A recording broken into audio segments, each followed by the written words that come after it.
Hello everybody. First of all, I want to say thank you for being here and bearing me for 15 minutes straight. I really appreciate it. So, before I start this talk, however, I want us to take a few moments to do something that I bet most people don't do on a regular basis. We are going to watch the stars.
So how many of you take the time to do that at least 10 minutes, at least once a week?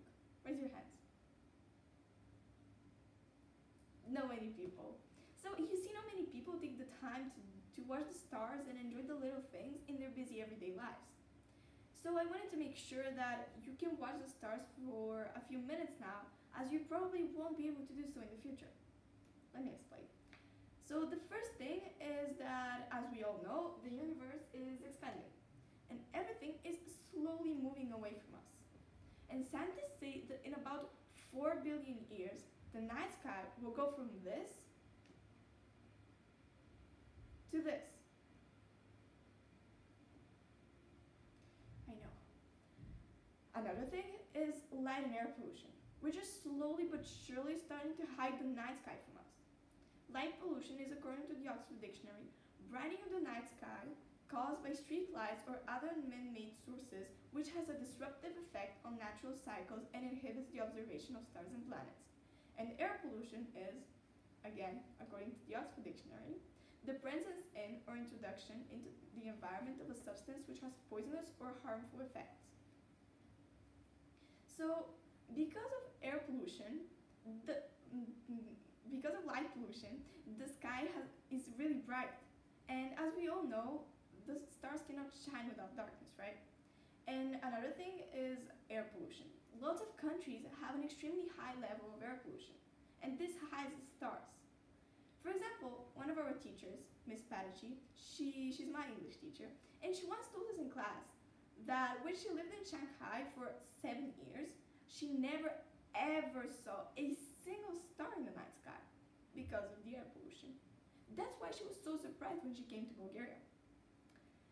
And I guess it's only a matter of time before industrialization takes over and hides all this beauty from us.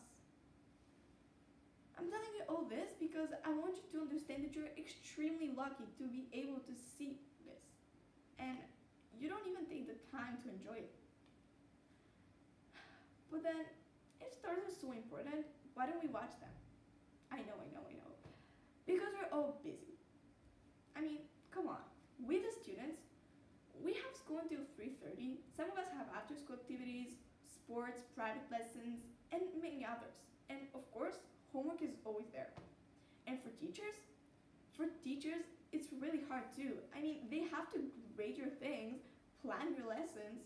They also have to stay up late, writing reports and everything. And I don't even want to talk about parents. Because being a parent is the hardest thing ever. Like, you have to take care of another human being too. And this is really hard. So it's pretty safe to say that we all have busy lives. And that's the thing. We never really stop. We never really take the time to enjoy the little things. And that's when we make one of our biggest mistakes.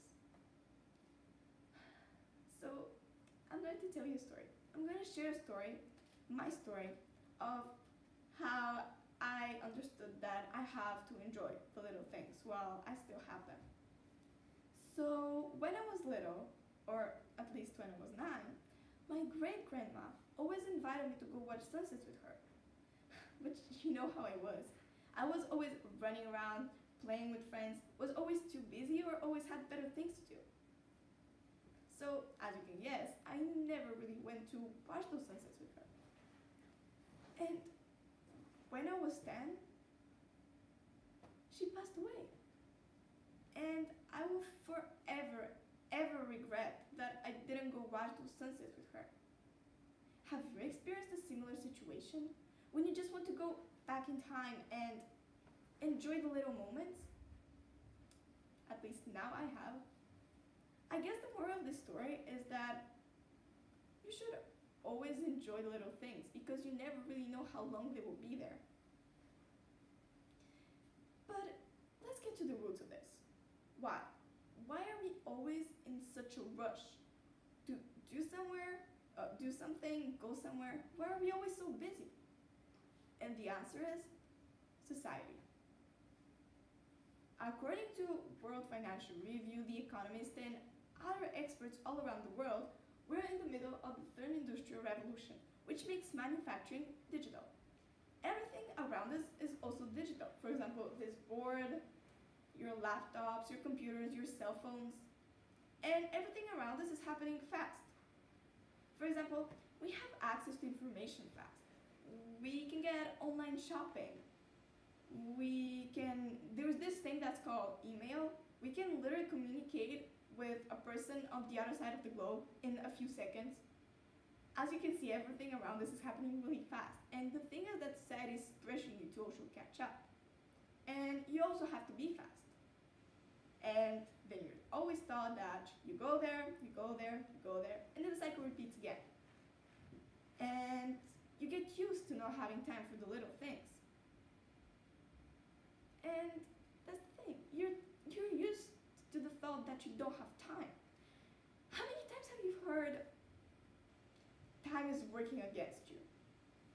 Or how many times have you said, I never have time to do anything? Because I personally say that a lot. But you know what? You do have time. Tons and tons and tons of time. How old are you? Try to think of your most distant memory, like your very first one.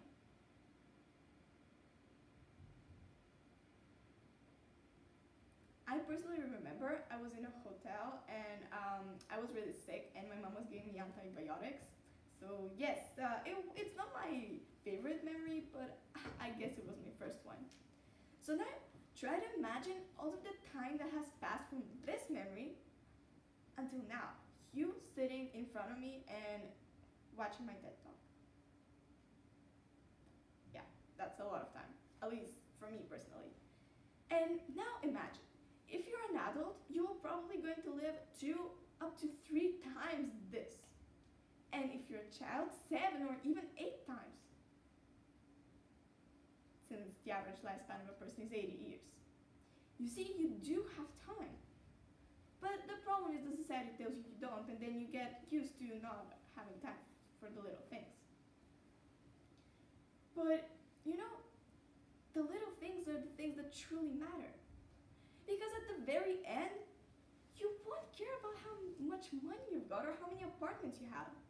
But you will remember this time that you went to that favorite coffee shop with your best friend. Because it's the little things that truly matter. And unfortunately, the things that we always thought we don't have time for. And the little things, you never know how long they will be there for you. And that's why you have to enjoy them while you have them. So now, to sum everything, and to conclude it, I want to tell you that you should always remember to stop. Stop whatever you're doing and take the time to enjoy those little moments that truly make you happy. Please, don't repeat the same mistake that I did. Because, after all, I was never ever able to watch those sunsets again, and I will forever regret it. And please, take at least 10 minutes to watch the stars tonight. Thank you.